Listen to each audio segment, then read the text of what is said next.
Hi hello నమస్తే అండి. ఈరోజు మనం చేసుకోబోయేటువంటి రెసిపీ అండి నూనె వంకాయ గుత్తి వంకాయ అంటారండి. ఈ రెసిపీకి కావాల్సిన పదార్థాలు చూద్దామండి. ముందుగా ఒక అరకిలో వంకాయలండి, లేత వంకాయలు ఒక అరకిలో తీసుకోవాలండి. అలాగే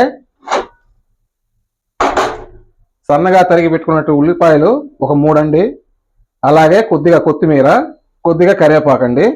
రెసిపీకి కావాల్సినటువంటి స్టఫ్ తయారు చేయడానికి ఒక 200 గ్రాములు వేరుశనగపప్పు అండి, అలాగే కొద్దిగా ధనియాలు, కొద్దిగా జీలకర్ర, అలాగే కొద్దిగా నువ్వులండి. ఇది ఆప్షనల్ అండి, మీ ఇష్టం, వేసుకోవచ్చు లేదంటే లేదు. అలాగే ఒక 20 ఎండుమిరపకాయలండి. ముందుగా పొయ్యి మీద బాండలు పెట్టుకుందామండి. బాండలు ముట్టించుకుందామండి. ఇందులో ఒక గరిట నూనె వేసుకోవాలండి. అలాగే ఇందులో ఫస్ట్ వేరుశనగపప్పు వేసుకోవాలండి.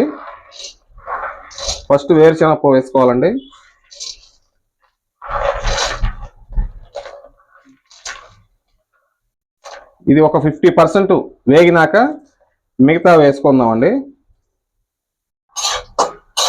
ఓకే అండి, వేరుశనగపప్పు 50% వేగిందండి. ఇందులో ఫస్ట్ మనం ఎండుమిర్చి వేసుకుందామండి, తర్వాత ధనియాలు, తర్వాత జీలకర్ర వేసుకుందామండి. నువ్వులు అనేది లాస్ట్ వేసుకుందామండి. నువ్వులు తొందరగా మాడిపోతాయండి, అందువల్ల నువ్వులు లాస్ట్ ఇంకొక నిమిషం ఉందన్నప్పుడు వేసుకోవాలండి.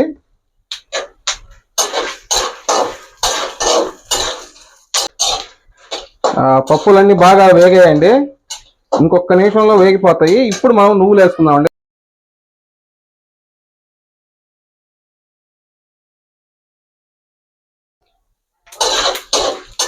నువ్వులు వేసుకున్న తర్వాత స్టవ్ ఆపేసుకోండి. ఈ సెగ వేడిలోనే నువ్వులు ఇదైపోతాయండి, నువ్వులు కాలుతాయండి. దీన్ని కొద్దిగా చల్లార్చుకొని మిక్సీ పట్టుకొని రెడీ చేసుకోవాలండి.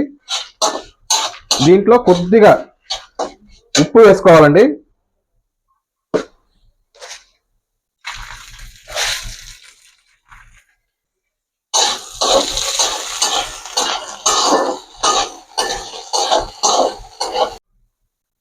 ఓకే అండి, ఈ వేరుశనగ బాగా చల్లారిందండి.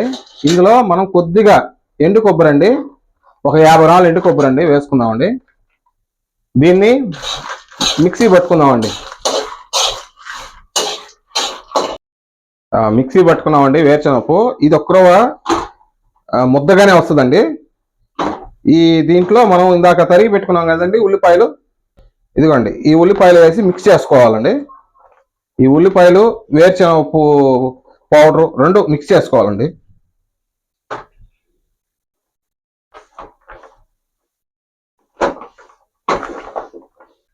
దీంట్లోనే కొద్దిగా చింతపండు రసం అండి, కొద్దిగా చింతపండు రసం బాగా వేసి కలుపుకోవాలండి.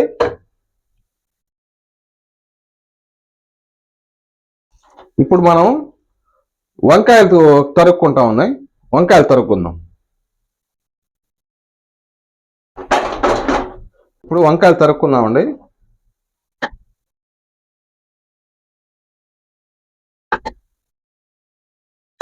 దీంట్లో స్టఫ్ వేసుకోవాలండి. వేరుశనగ స్టఫ్ ఉంది కదండి, అది వేసుకోవాలండి.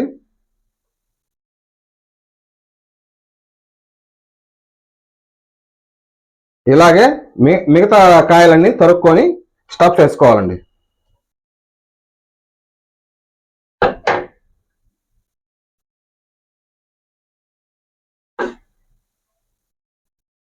వంకాయలు ఒకసారి చెక్ చేసుకోండి, లోపల పుచ్చులు ఏమైనా ఉంటాయో చెక్ చేసుకోండి.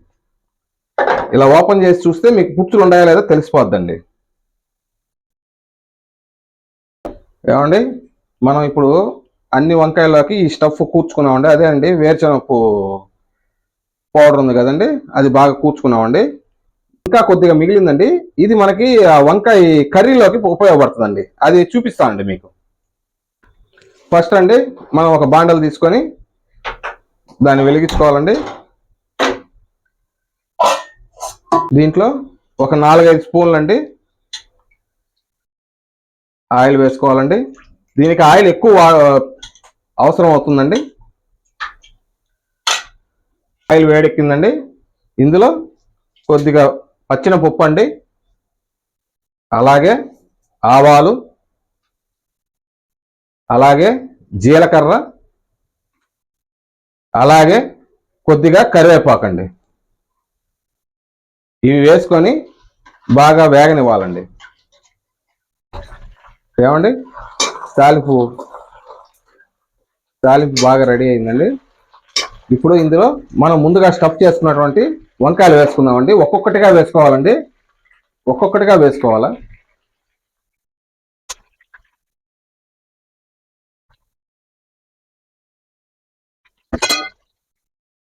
ఇవి కనీసం ఒక 10 నిమిషాలు బాగా మగ్గనివ్వాలండి. ఒక 10 నిమిషాల పాటు బాగా మగ్గనివ్వండి. ఓకే అండి, ఈ వంకాయలు బాగా మగ్గాయండి. ఇప్పుడు ఇందులో కొద్దిగా పసుపు వేద్దామండి. 1 టీ స్పూన్ పసుపు అండి. ఆల్రెడీ మనం ఉప్పు వేసున్నాము, దీంట్లో కొద్దిగా వేద్దామండి ఉప్పు.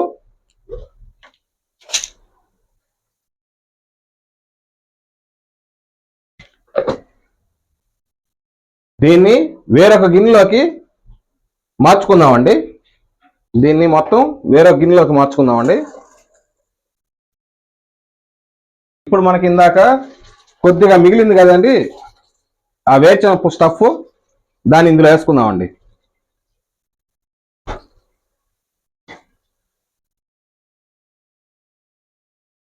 అలాగే చింతపండు నీళ్ళు కూడా కొద్దిగా వేసుకుందామండి.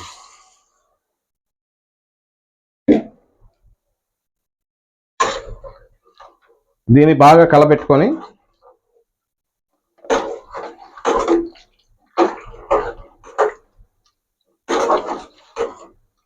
ఒక 10 నిమిషాలండి, 10 నిమిషాలు బాగా కలబెట్టుకొని 10 నిమిషాలు ఉడకనిద్దామండి.